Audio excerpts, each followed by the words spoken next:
Hello, breadfiesta here, and welcome back to Let's Play Gladius 2003 for the GameCube Vanilla Plus mod. In the last episode, we completed the test of the tribes. We fought the Berserkers, Ula's tribe, the Liende tribe, and won, and we got a bunch of stuff. We got a bunch of equipment. But now that it's nighttime, even though the den is inside and we can't really see that, this league is available to us, the Dead of the Night. So I'd like to do that before we look at our equipment because I don't want time to pass. Let's learn about this. So in the Dead of the Night, we can get ourselves a Quadara, which I believe is the weapon we already have for Ursula. We have a Death's Head cap, which I think we already have one as well. A Hooded Cloak, which is some arcane armor. And a Cudgel, which is just it's a staff. It's for arcane classes as well. Used by casters more in tune with the rough rather than the refined. Ooh. Tell us. Oh. Alright, I guess we will go learn about the history. Mordaire's Den is the lair of an ancient dragon, and the arena itself is formed of its bones. Cool. We have to wait for nighttime to happen again. Let's go to the Dragon Slayer, kill some time. Hello, Xandal. Headed to Mordaire's Den? You won't get far without my help. What do you need? Well, let's talk. Don't forget to check my inventory before you head into the den. Well, I absolutely will. Tell us about Mordaire and its history. Mordaire is a town fraught with mystery and intrigue. For hundreds of years, the city of Mordaire was a slave to the whims of a giant forest dragon named Ruigo. He would come to feed on farmers' livestock and the occasional human. When Mordaire was founded, it was a small farming community, peaceful and quiet. It started growing rapidly as those who lived in bigger settlements like Ronor grew weary of the hustle and bustle of big city life in the pit. Man, I love the pit. They moved to the edge of the forest. The bigger the city grew, however, the more it encroached on Ruigo's territory, and soon the city was living in fear of the terrible beast. The farming community died off and was replaced by dragon hunters and thrill seekers, who managed to track the fearsome dragon to its den and kill it in its sleep. Ooh. I don't know how King Orin, or the future King Erlin, would feel about that. Not very honorable. To this day, they fight among the dried bones of Ruigo's carcass in the very den where it met its untimely demise. The den has grown weaker as of late, and it looks as if Ruigo might rise again. Very exciting. Love a dragon. Actually, let's learn about that. I thought he was slain. How could he come back? Ruigo was slain, that is true, but Ruigo was a most powerful dragon, more powerful than I think the people of Mordaire ever knew. Something was unique about this dragon. You see, when Ruigo met his demise, he had not yet matured, and it would follow then that he hadn't mated either. Oh. A male dragon cannot truly die until after mating. That's weird. When you fight in the battle in the den, you'll understand better, as Ruigo's heart still... You'll see Ruigo's heart still burning in the middle of the arena, alive and waiting. Mordaire's Den has more of a dormant dragon than a dead one. Why hasn't he already come back? Because he's tired. My dear friend Sigi usually helps keep Ruigo down, but recently she's gone missing, and without her, there's no one capable of keeping the dragon dormant. That's a fair question, Ursula. One person... Sigi is a Galder. Oh, a Galder.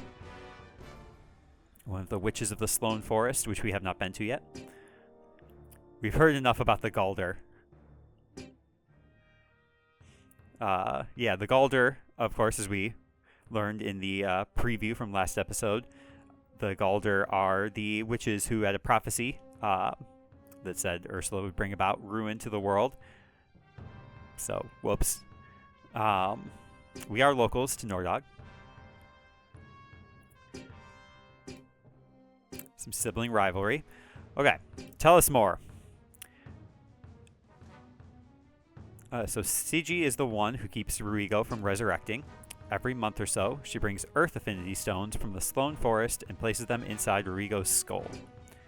Earth Affinity Stones have been harder to come by in the forest, though, and she's had to widen her search to the plains and who knows where else. The powers of the Earth Stones helped keep Arrigo in a dormant state, but lately his power has been growing and the stones have had less effect. CG's disappearance has me worried not only for her safety, but for the safety of Mordair as well. Aw, they're friends. I care for her deeply and can't stand the thought of something happening to her. Wonder if you would try to find her for me. Of course we will. Oh, yes. I can't thank you enough. After you find her, please come and bring me word of her safety. We'll be back. You can count on us. Okay, well, we have our first side quest. That's fun. Don't forget to check my inventory. Tell us about the den. Mordair's Den is an arena situated inside the belly of the long-dead dragon Arrigo. We know about this. He already told us. So the superstition is that as long as humans were there, the dragon couldn't rise. A strange and morbid woman named Sorsha, who has since become a friend of mine. You run with a wild crowd, Xandal. She's a friend of the Galder. When battles aren't being fought in the den, the Galder holds ceremonies and constantly plant Earth Affinity Stones. We know this. The den is a cold, dark, and damp place for combat. Giant stalagmites grow from the floor and cast eerie shadows across the belly of the beast. The heart of the dragon lies in a pit, ever burning, waiting for the beast's soul to reawaken and claim its fallen bones. The audience, a superstitious lot, stands around the rim of the arena, 2 heads higher than the gladiators below, not wanting to get too close. Fair enough.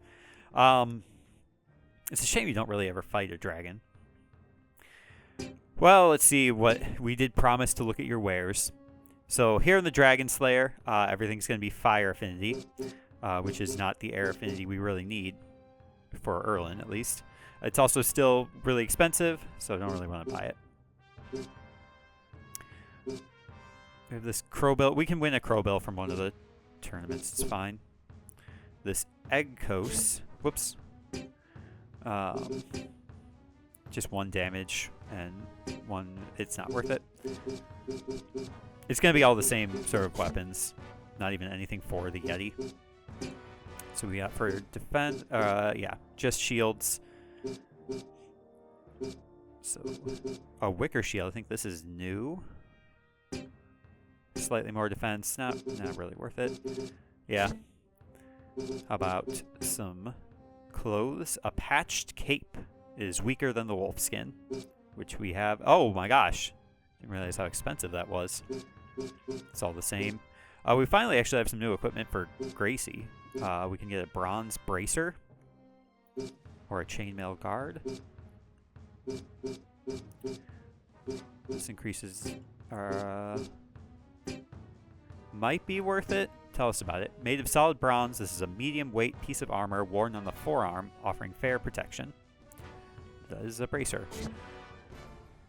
I'd like to get a water affinity one, but sometimes I think we just gotta kind of like take what we can get.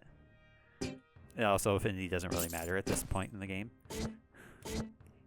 What about hats? Plated band. Yeah, it's all the same stuff. There are some other options, but they're for classes that we don't. This wing hat. I guess Ursula could. Oh, required level 6. You can see it's flashing there. So, the level requirements are being upheld. Okay.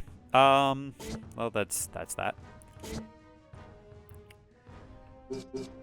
I'm going to really quick go to the school. I know it's been nearly 10 minutes. We're just going to run through our equipment really quick. We also look at Jeannie's skills. Because I think I would like to get... Did we already get combo attack? We did. I've just never been using it.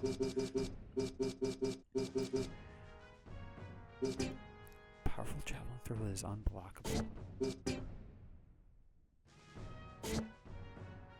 I'm going to go for cover area. I think that one's interesting to me. I'm also interested in unstoppable throw. Also, I'm less interested in awareness for Jeannie since she's always going to be far away from battle. I think we can get a lot of a lot of mileage out of cover area. So we're going to go with that. And we'll get more job points, obviously, later. There's, I think, max level is 30. Not that we'll probably get there, but... Okay, we picked up some stuff. Maul, Quadra, Jaculum. Is that... Yeah, it's all the same. We have a bunch of stuff for Gracie, but we're keeping the spear.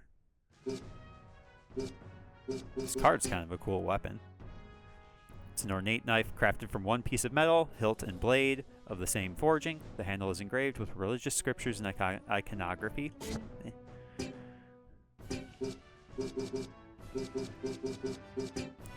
Okay. Well, nothing there. Shields, I think, are fine. I don't think we have anything more than wolf skin. Yeah. Hats. It's all the same stuff. And then we picked up some accessories, I believe. Yeah, we have this Algiz, critical defense, Ingwaz. This is the damage reduction. This is... What are you holding right now? Just plus 5 defense. So damage reduction is huge, as was confirmed in a comment, which I could pull up here while I'm talking about this. Damage reduction as an ability is just a, I believe, a straight up, like, half damage. So that's very good. Like, it just halves incoming damage. So it is from, yeah, at Chris J. War, who I believe is from the Discord. Confirmed that for me, which I knew, but just good to call out people watching the video. So it's going to be better than like plus 5 defense in the long term. And yeah, we'll get some other characters that can use this, so I'm going to switch it out. So Willow's not a bad thing, though. And I do like the move to attack for Ursula. Oh, I forgot to look at the other characters. Do you have anything yet? No. And yeah, we're fine. Okay. Hopefully we killed some time and it's nighttime now. We could have looked at the, I guess, our journal. Leaks.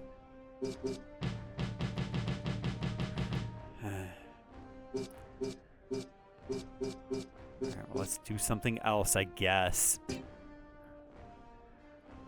about a 4v4 worm belly brawl? Oh, we forgot to look at the history of the Open. We'll look at that later. We are going to be facing a Berserker, the Krieger school. Not the high Krieger school, just the regular one.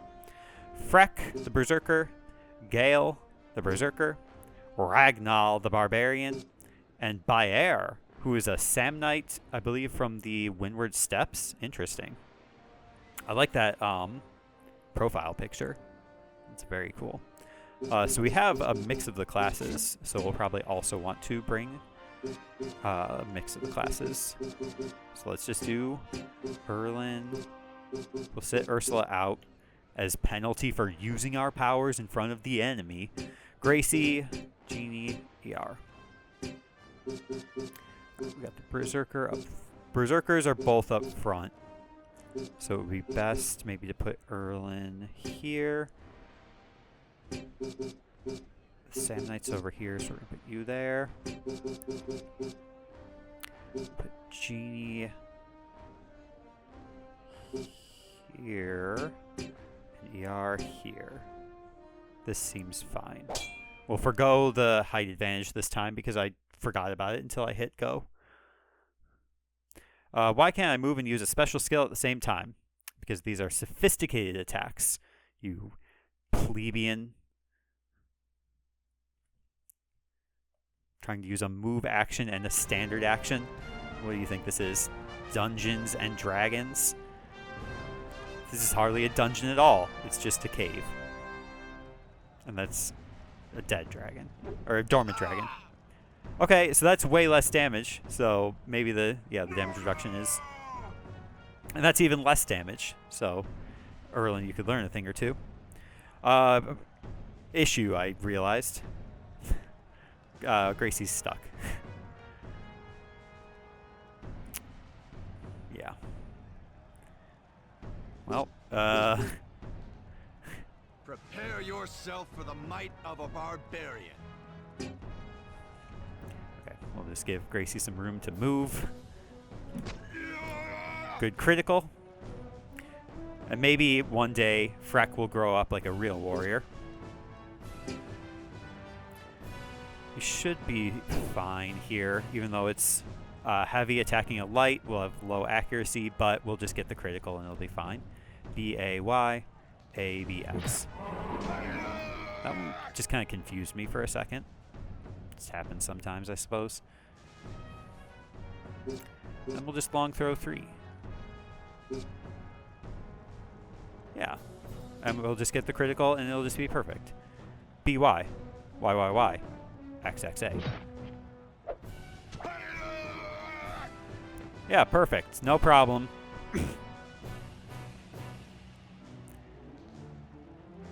So if weird is called... Oh, okay.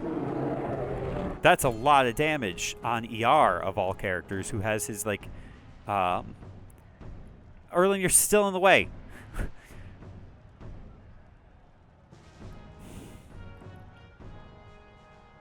Gracie will get to go twice. So I guess we'll just move here. And hopefully the berserkers disappear. Great.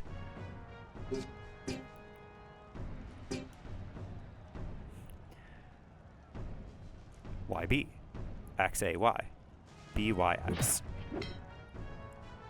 Good amount of damage. We can move. If we move Gracie back like 1 space, then we can get some backstabber like action going on. Long throw 1 I think is fine because again it's not going to be a killing blow. XB, XAA, BBX.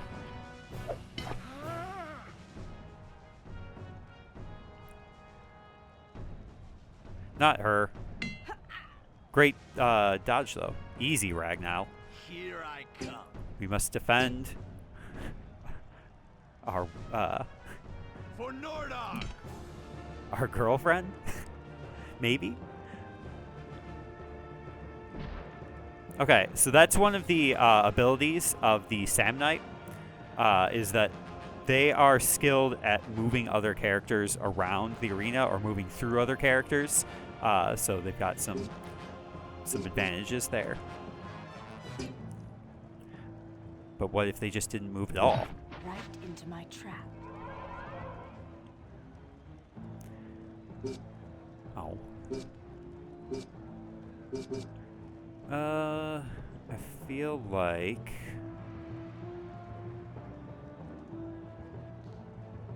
Yeah, the best thing to do is to just attack you. Get our skill point back. Maybe we can use numbing blows on the back of the Samnite. This is a good turn order. I like this. Okay. We need to position you. Maybe here's fine.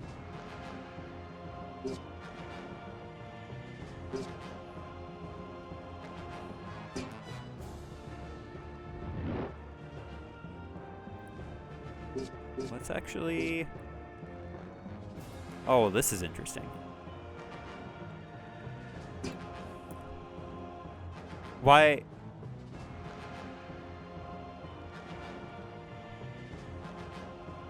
Erlen froze? But he's moving a little bit, right? Or is he just straight up frozen? Did something break? Huh. I guess we'll find out. Now I'm just interested to see what happened here when Erlen's turn finally comes back around. And hopefully, again, Gracie can get over here before...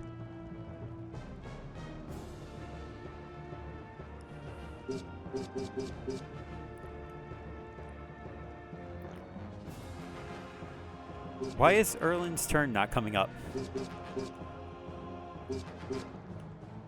Okay. Can we actually use our... What are you doing, man? What?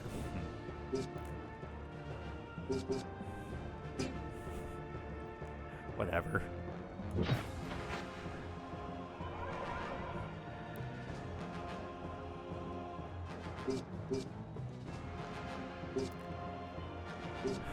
Whatever. Wanted to show off a cool new move. But no, Erlen just decided, like, no, I'm going to turn away from the battle. I hate to see such violence. Or maybe because it was an incapacitated enemy, he felt there was no honor in it. That feels more like Erlen. Well, it was a good experience had by all. In the next episode, we're going to the dead of the night because it's finally nighttime, and I'm going to pause the game so that time doesn't pass and we can actually do this league. I have been breadfiesta. Thank you very much for watching, and I hope your day is going exactly the way that you want it to.